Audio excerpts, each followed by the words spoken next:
Subhanallah, Allah Tuhan yang Maha Esa.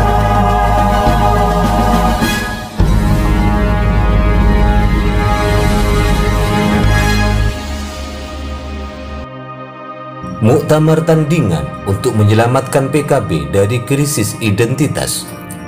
Ketika sebuah partai seperti Partai Kebangkitan Bangsa terjerumus dalam konflik internal parah, alasan-alasan di balik tindakan-tindakan drastis seperti menggelar muktamar tandingan seringkali mencerminkan kekhawatiran yang mendalam akan masa depan partai. Begitu juga yang terjadi dalam kasus ini, di mana sekelompok fungsionaris PKB yang memiliki afiliasi kuat dengan pengurus besar Nahdlatul Ulama memutuskan untuk mengadakan muktamar tandingan di Jakarta pada tanggal 2 dan 3 September 2024. Keputusan ini bukan diambil secara tiba-tiba, melainkan berakar pada berbagai permasalahan mendasar yang mereka anggap telah merusak esensi dan arah perjuangan Partai Kebangkitan Bangsa. Keabsahan Muktamar Bali yang dipertanyakan. Alasan utama yang mendorong rencana pelaksanaan muktamar tandingan ini adalah bahwa muktamar PKB yang digelar di Bali pada tanggal 24-25 Agustus 2024 tidak sah secara hukum. Dalam Mukernas PKB sebelumnya telah disepakati bahwa muktamar akan dilaksanakan setelah pilkada serentak selesai.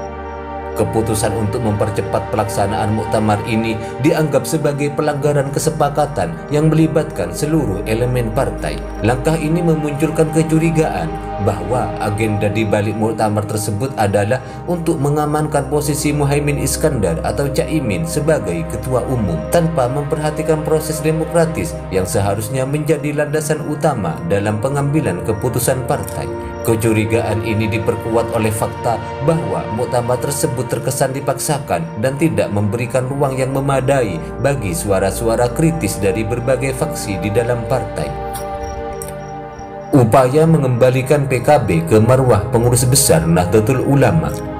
Alasan lainnya yang mendorong pelaksanaan muktamar tandingan ini adalah keinginan untuk mengembalikan PKB ke marwah atau nilai-nilai dasar yang diajarkan oleh pengurus besar Nahdlatul Ulama. PKB dibentuk pada tahun 1998 dengan tujuan untuk menjadi saluran politik yang merepresentasikan suara Nahdlatul Ulama, salah satu organisasi terbesar di Indonesia.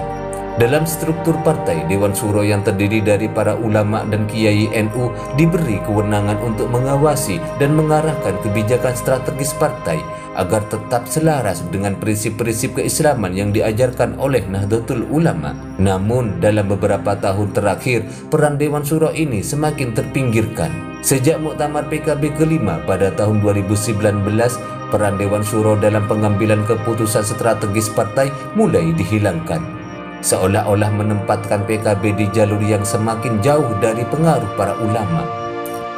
Bagi kelompok yang mendorong muktamar tandingan, ini merupakan indikasi bahwa PKB telah kehilangan arah dan mengalami krisis identitas. Kelompok ini menerima ratusan surat mandat dari para kader di berbagai daerah yang meminta agar DPP mengembalikan kewenangan Dewan Syuro untuk mengawasi partai. Mereka merasa bahwa dengan mengesampingkan Dewan Syuro, PKB telah mengkhianati prinsip-prinsip yang menjadi dasar pendiriannya. Dengan demikian, muktamar tandingan ini diharapkan dapat menjadi upaya untuk mengembalikan PKB kepada jati dirinya yang asli, di mana suara ulama dan kiai memiliki peran penting dalam menentukan arah kebijakan partai.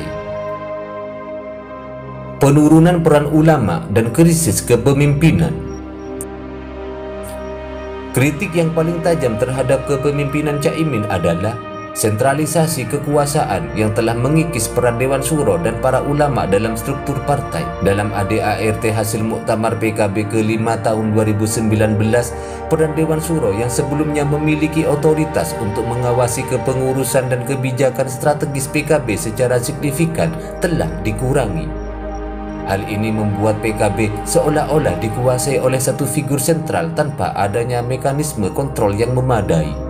Ketidakpuasan ini semakin mendalam ketika Caimin mengambil keputusan untuk memecat sejumlah tokoh kunci PKB tanpa melalui musyawarah dengan Dewan Syuro. Beberapa tokoh yang dipecat seperti Ketua Umum PBNU Yahya Khalil Stakuf dan Menteri Agama Yakut Khalil Qomas merupakan figur yang sangat dihormati di kalangan NU dan memiliki kontribusi besar terhadap PKB. Pemecatan mereka dianggap sebagai langkah yang tidak hanya merusak hubungan antara PKB dan NU, tapi juga menunjukkan bagaimana kekuasaan di partai tersebut semakin tertutup dan terkonsentrasi.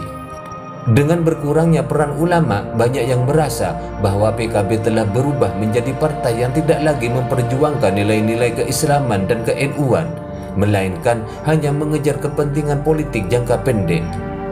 Muktamar tandingan ini dipandang sebagai upaya untuk merebut kembali partai dari genggaman kekuasaan yang dianggap telah menyimpang serta mengembalikannya ke jalur yang benar. Respon terhadap sentralisasi kekuasaan.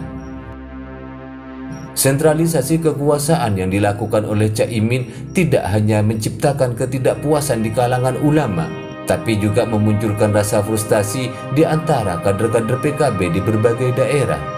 Mereka merasa bahwa pengambilan keputusan di tingkat pusat menjadi terlalu tertutup dan tidak lagi memperhatikan aspirasi dari bawah. Dalam situasi seperti ini, muktamar tandingan menjadi semacam perlawanan politik untuk menunjukkan bahwa ada kekuatan lain di dalam PKB yang tidak setuju dengan arah kepemimpinan Cak Imin. Dengan demikian, muktamar tandingan ini bukan sekedar persaingan kekuasaan antara dua kubu, yakni kubu PBNU dan kubu Partai Kebangkitan Bangsa, tetapi juga mencerminkan perdebatan mendalam mengenai identitas dan arah masa depan PKB.